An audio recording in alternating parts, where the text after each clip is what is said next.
नमस्कार दोस्तों, स्वागत है आप सभी का। बात करने वाले हैं 69,000 शिक्षक भर्ती रिक्त पदों पर अगली चयन सूची को लेकर के। 15 मार्च के बाद कभी भी शासनादेश, ऐसी न्यूज़ मैं आप सभी के सामने या ऐसी बात मैं क्यों आप सभी से कह रहा हूं, इसको लेकर के इसके पीछे का रीजन आप सभी को बताएंगे।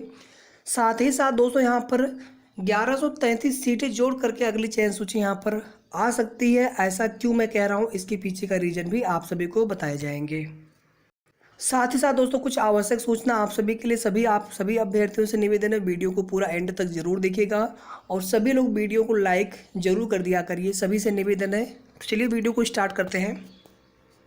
अब यहाँ पर देखिए, आप सभी समाचार पत्रों के माध्यम से जानकारी दी गई है। शिक्षक भर्ती में सभी बीएसए को शासनादेश के अनुपालन की हिदायत।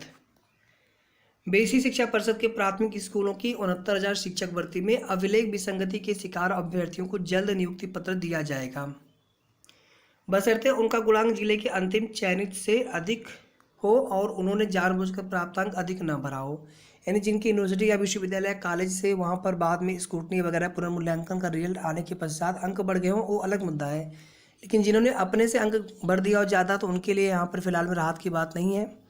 और साथ ही साथ आप सभी ने देखा होगा, जो जाति और निवास वाला जो तिथि है, साथ में जो उसकी अर्हता मांगी गई थी, उसके अकॉर्डिंगली वहाँ पर चीज़ें हैं।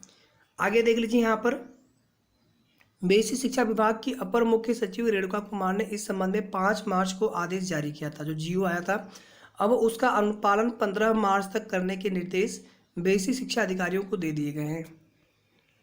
अब देखिए दोस्तों, हमारे लिए यहाँ पर काम की जो चीज़, उसे आप देख लीजिए यहाँ पर, ठीक है। अब देखिए यहाँ पर जो भी अभ्यर्थी हैं, फाइनली इन पर निर्णय लेकर के 15 मार्च तक जो सूची है वो भेज देना है, शासन को भेज दिया जाएगा, ठीक है। और जो भी अभ्यर्थी यहाँ पर सेलेक्ट होते हैं, उनका जो भी डेटा होता है, शिक्षा निदेशक बेसिक के माध्यम से शासन को प्रस्ताव भेज दिया जाएगा। और साथ ही साथ जिन अभ्यर्थी ने स्वयं बिना अभिलेखीय आधार के वास्तविक प्राप्तांक से अधिक या कम पूर्णांक अंकित किया है, उनका चयन व अभ्यर्थन निरस्त कर दिया जाएगा। अब देखिए, ये आपका लेटर है जो कल जारी हुआ था। हालांकि डेट इस पर पड़ी है 10 तारीख की। अब यहाँ पर देखिए दोस्तों, चूंकि जो अभ्यर्थी यहाँ पर है, आप ऐसे समझ लीजिए कि इनकी एक तरह से जो नियुक्ति प्रक्रिया है, उस पर फाइनल जो है निर्णय लिया जाना है सभी बीएसए के माध्यम से, ठीक है, जिलेवार। और इस वजह से यहाँ पर जो भी रिक्त सीटें या जो भी डेटा होता है, वो कम्प्लीटली फिर यहाँ पर जो ईमेल आईडी है बेसिक शिक्षा परिषद की, उस पर जो है 15 मार्च 2021 तक अनिवार्य रूप से इनको उपलब्ध कराना है। तो इसमें वे सभी डेटा होंगे, कितनों को नियुक्ति पत्र दिया गया, कितनी सीटें खाली रह गई। क्योंकि अब यहाँ पर ये नहीं कि किन पर निर्णय लिया जाना है या ऐसा कुछ तो है नहीं, अब आगे कोई उस पर जीओ आना नहीं, कोई अब अन्य जो प्रकार की चीज़ें हैं वो देखने को नहीं मिलेंगी।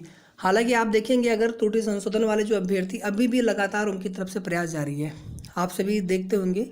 तो हमारा किसी से विरोध नहीं है, लेकिन एक बात बता रहे थे आपको यहाँ पर कि उनकी तरफ से अभी भी जो प्रयास है, सुप्रीम कोर्ट जाने की तैयारी चल रही है। जो अन्य प्रकार की त्रुटियां हैं, जिसमें आप सभी जानते हैं कि विशेष करके जो जाति निवास 28/5/2020 की बात का बना है, या फिर जो अन्य प्रकार की चीज़ें हैं, उसको लेकर के वहाँ पर अभ्यर्थी अभी भी प्रयासरत हैं। और इसी तरह से अन्य प्रकरण है और कई तरह की जो कह सकते हैं गलतफहमी या फिर कई तरह की जो गलत जानकारी आप सभी को मिलती रहती है सोशल मीडिया के माध्यम से। कभी कभी दोस्तों मैं खुद कंफ्यूज होने लगता हूँ कि आखिर ये हो क्या रहा है, कभी किसी मुद्दे को लेकर के, कभी किसी मुद्दे को लेकर के, और शिक्षा मंत्री जी के मन में क्या चल रहा है ये भी लोग बताने लग जाते हैं। हमें इन सब बातों से बिल्कुल परेशान नहीं होना चाहिए। और मुझे पूरा विश्वास है दोस्तों यहाँ पर कि 15 मार्च के बाद हो सकता है 16 को ही आपका जीओ, मैंने कल भी यही कहा था कि हो सकता है 16 को ही आपका जीओ आ जाए, क्योंकि 19 मार्च से पहले पहले इन्हें बताना होगा, या तो प्रक्रिया स्टार्ट कर देंगे या फिर चयन सूची ही जारी कर देंगे। इन्हें दिखाना होगा कि नहीं, हमने भर्ती जो है लगभग पूर्ण कर दी है, ठीक है। हालांकि भर्ती पूर्ण तो हम तभी मानेंगे जब यहाँ पर नियुक्ति पत्र आपके हाथ में आ जाए, एटलीस्ट कम से कम। बाकी तो विद्यालय आवंटन वगैरह सारी चीज़ें होती रहती हैं, यहाँ पर कम से कम अगर नियुक्ति पत्र अगर हाथ में आ गया तो उसके बाद ये होता है कि विद्यालय आवंटन तो हो ही जाएगा, उसी दिन से आप हो जाते हैं, आपकी सैलरी वगैरह शुरू हो जाती है, जो भी चीज़ें होती हैं। तो उम्मीद करेंगे दोस्तों यहाँ पर, चूँकि कोई भी चीज़ यहाँ पर देखिए ऐसे अंधेरे में नहीं बताई जाती हैं। यहाँ पर अनिवार्य रूप से मांगा गया है डेटा 15 मार्च से पहले पहले, और ये समय काफ़ी ज़्यादा पर्याप्त है। और मुझे लगता है कि इस समय में सभी जिले बीएससी की तरफ से जो भी यहाँ पर पेंडिंग मुद्दे उनके पास है, उन मुद्दों का निराकरण करते हुए 15 मार्च से पहले पहले हो सकता है, कोई 12 को, कोई 13 को, कोई हो सकता है 14 को, ठीक है। कुछ लोग हो सकता है आज ही वहाँ पर डेटा भेज दे जहाँ पर संख्या हो सकता है ना किसी ज़िले में कोई भी वहाँ पर ऐसे मुद्दे ना हो, कोई भी ऐसा वहाँ पे चीज़ें ना हो, तो वहाँ पे जो भी रिक्त सीटें होंगी उनका ब्यौरा भेज देंगे कि इतनी सीटें हमारे पास हैं, इतनी सीटों पर हमने जो भी था वो निर्णय ले लिया गया है, ठीक है। तो यहाँ पर उम्मीद करेंगे कि 1 से 2 दिनों में, 3 दिनों में, क्योंकि देखिए यहाँ पर 15 तक डेटा मांगा गया है, सोमवार तक। इसका मतलब ये हो गया कि जो बीएसए है अपना वो शनिवार को भी काम करेंगे, हो सकता है संडे को भी काम करें, संडे को भी बुलाया जाए अभ्यर्थियों को जो पेंडिंग मुद्दे हैं त्रुटि संशोधन वाले। तो आप लोग बिल्कुल निश्चिंत रहें। और यहाँ पर चूंकि जो हमारा मुद्दा है, हमारा जो जो साथियों का प्रयास रहा है, आप सभी का जो प्रयास रहा है, आप सभी की जो संघर्ष रहे हैं, उसी की वजह से आज ये चीज़ें हमें बिल्कुल लग रही हैं कि 15 मार्च के बाद कभी भी शासनादेश जीओ आ जाना चाहिए। तो आप सभी अपने प्रमाण पत्र वगैरह बिल्कुल तैयार रखें। मैं प्रमाण पत्रों को लेकर के दोस्तों एक जानकारी आप सभी के बीच में साझा करना चाह रहा था, नहीं कर पा रहा हूँ किसी रीजन की वजह से। जल्द ही आप सभी के बीच में साझा कर दूंगा। शेष आप लोग जो भी पहले की चीज़ें बताई गई हैं उसके अकॉर्डिंगली अपने जो प्रमाण पत्र वगैरह हैं, सारी चीज़ें आप लोग शपथ पत्र वगैरह सभी को पता है हमारे में क्या छोटी मोटी त्रुटियाँ हैं, और जिन त्रुटियों की वजह से आज जो फाइनली शासनादेश आया है, बाकी इतनी प्रकार की त्रुटियों को लेकर के परेशान होने की आवश्यकता नहीं। वहाँ पर केवल शपथ पत्र देना होगा। लेकिन इसके जो आउट आप कह सकते हैं कि इसके जो चीज़ें होंगी, हो सकता है कि कुछ अभ्यर्थी दुर्भाग्यवश किसी के प्रमाण पत्र वगैरह में इस तरह की चीज़ें देखने को मिल जाए, या फिर जो अन्य प्रकार की चीज़ें हमें उन पर चर्चा ही नहीं करनी है, जैसे बैक पेपर वाले, इनवैलिड रिजल्ट वाले, ठीक है। तो हमें यहाँ पर योग्य प्रतीक्षा सूची के अभ्यर्थियों की तरफ से अगली काउंसलिंग का इंतजार है। और 15 के बाद कभी भी शासनादेश, और हो सकता है कि आपका 2 से 3 दिनों के यानी 18-19 तक हो सकता है कि चयन सूची भी यहाँ पर जारी कर दी जाए। दूसरी मैंने एक बात दोस्तों और यहाँ पर कही है कि जो 1133 सीटें, मुझे लग रहा है ये सीटें भी आपकी जोड़ करके आएंगी, क्योंकि इन मुद्दों को बाद में रख करके फिर से वहाँ पर ऐसा तो है नहीं। ये लोग ऑलरेडी जो है इनकी तरफ से पहले भी देखिए बताया गया था कि अधिकतम सीटों पर ही हम काउंसलिंग करवाना चाहते हैं ताकि बार बार यहाँ पर लिस्ट जारी करनी न पड़े। और क्योंकि अभी आप सभी जानते हैं कि अभी जूनियर शिक्षक भर्ती पीएनपी के द्वारा फिर आगे यूपी टेट और नई प्राइमरी शिक्षक भर्ती भी होनी है बेसिक शिक्षा परिषद में। तो ऐसे में हो सकता है कि इसके बाद फिर जो आप जो बातें निकल करके आई थी दोस्तों, हम किसी की बात का विरोध नहीं कर रहे, लेकिन मुझे ऐसा लग रहा है क्योंकि वहाँ पर साथियों की तरह ये भी बताया गया था कि 1133 सीटों को लेकर के कोई जानकारी नहीं मिल सकी थी कि वे सीटें जोड़ करके आएंगी या फिर सीटें जोड़ करके नहीं आएंगी, सीटें कहाँ जाएंगी किसी को नहीं पता है, और यही जानकारी आप सभी को बताया गया था। यहाँ पर दोस्तों देखिए लिखा हुआ है 69,000 रिक्त पदों की सापेक्ष, 69,000 यहाँ पे 67,867 नहीं लिखा हुआ है, बल्कि यहाँ पर 69,000 रिक्त पदों के सापेक्ष लिखा हुआ है। तो मुझे लग रहा है कि 1133 सीटें जोड़ करके ही आपकी जो अगली चयन सूची है वो जारी होगी। अब ये सीटें कहाँ जुड़ेंगी ये बात आपको कोई भी कन्फर्म जानकारी नहीं दे सकता जब तक कि विभाग के अधिकारी न बताएं या बेसिक शिक्षा मंत्री जी न बताएं, ठीक है। उसके पहले ये जानकारी कोई भी नहीं दे सकता है। और जहाँ भी जुड़नी हो बस ये सीटें जुड़ करके आए, हम यही उम्मीद करते हैं। बाकी जो भी अभ्यर्थी हैं अपने अपने हिसाब से उनकी उम्मीदें हैं कि ये सीटें हमें मिल जाए तो ज़्यादा फ़ायदा होगा। एससी वाले हैं तो चाहते हैं हमें मिल जाए, या फिर जनरल ओबीसी के भी चाहते हैं ये सीटें अगर रिजर्व हो जाए तो हमें ज़्यादा फ़ायदा मिले इसका। तो जो भी चीज़ें होंगी अभी ये विभाग के ऊपर निर्भर है क्या होता है क्या नहीं होता है। लेकिन इस लाइन से यहाँ पर एक चीज़ क्लियर हो रहा है कि ये सीटें आपकी अगली चयन सूची में जोड़ करके ही आने वाली है, ठीक है, ऐसा मुझे लग रहा है। और कंफर्म तभी हो पाएगा जब आपकी चयन सूची जारी हो जाएगी। किसी भी तरह की भ्रामक खबरों से आप लोग, नेगेटिव खबरों से आप लोग परेशान मत होइए। ढेर सारी चीज़ें जो है सोशल मीडिया पर या फिर अन्य ग्रुप में उड़ा दी जाती हैं कि अभी कोई चयन सूची नहीं आ रही, कुछ भी नहीं हो रहा है, इस तरह की चीज़ें।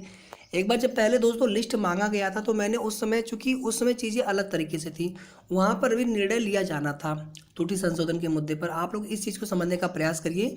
और अभी जो है फाइनली निर्णय हो चुका है। जब हम हमारे साथी और कुछ बहनें गई थी 8 मार्च को, उस दिन महानिदेशक सर की तरफ से यही कहा गया था कि अभी त्रुटि संशोधन वाले मुद्दे यहाँ पर हैं जो अभ्यर्थी हैं, और उन्होंने साफ साफ वहाँ पर कह भी दिया था कि अब हम इस पर कोई आगे शासनादेश नहीं लाने वाला है, अब कोई आगे कोई इसमें पेंडिंग मुद्दे ऐसा कुछ होने वाला नहीं है, इसलिए आप लोग जाइए। वहाँ पर फोर्स वगैरह भी लगी हुई थी और लगभग 35-40 अभ्यर्थी भी वहाँ पर महानिदेशक सर से बात करने का प्रयास कर रहे थे। उनके अलग मुद्दे हैं, उनके अलग अलग जो भी समस्या है। तो इस तरह से यहाँ पे आप इसको फाइनल डिसीजन मानिए। जब फाइनल डिसीजन है तो यहाँ पर फाइनल नियुक्ति भी है, और जो भी सीटें खाली बचेंगी उन सीटों का ब्यौरा भी यहाँ पर फाइनल दिया जाएगा सभी बीएससी की तरफ से।